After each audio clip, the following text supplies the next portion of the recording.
ఆయన జీవితం ధర్మం, ప్రేమ, జ్ఞానం, నీతి ఇవన్నీ కలిసిన ఒక సంపూర్ణ మార్గదర్శకం.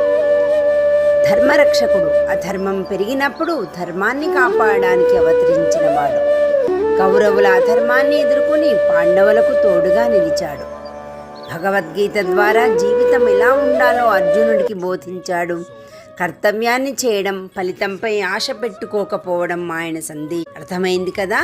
ఆయనే శ్రీకృష్ణ భగవానుడు.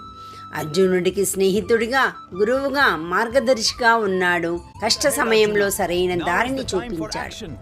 గోపికలతో, రాధతో ఆయన ప్రేమ పవిత్రమైనది. భక్తి ఆత్మీయతకు ప్రతీక. యుద్ధం లేకుండా సమస్యలు పరిష్కరించాలనే ప్రయత్నం చేశాడు. అవసరమైనప్పుడు వ్యూహాత్మకంగా ఆలోచించి విజయాన్ని సాధించాడు. బాల్యంలోనే చేసిన లీలలు ఆనందాన్ని, భక్తిని పెంచుతాయి. మురళి నాదం ద్వారా మనుషులను ఆకట్టుకున్నాడు. శ్రీకృష్ణుడు ఒక దేవుడు మాత్రమే కాదు, జీవితం ఎలా జీవించాలో నేర్పే గురువు. ప్రపంచంలో సమస్యలు వచ్చినప్పుడు మనం చాలాసార్లు అడిగే ఒకే ఒక ప్రశ్న, ఇది నాకు ఎందుకు జరిగింది? కానీ ఒక్కసారి మనం కృష్ణుణ్ణి గుర్తు చేసుకుంటే ఆయన మనకు చెబుతాడు. ఎందుకు అనేది కాదు, ఎలా ఎదుర్కోవాలనేది నేర్చుకోవాలి. కురుక్షేత్రంలో అర్జునుడు చేతులు వణికిపోయాయి. మనమైతే జీవితంలో చిన్న సమస్యలకి కుంగిపోతాం. కానీ కృష్ణుడేమన్నాడు? నీ బాధల నుంచి పారిపోకు, నీ కర్తవ్యాన్ని నిర్వర్తించు.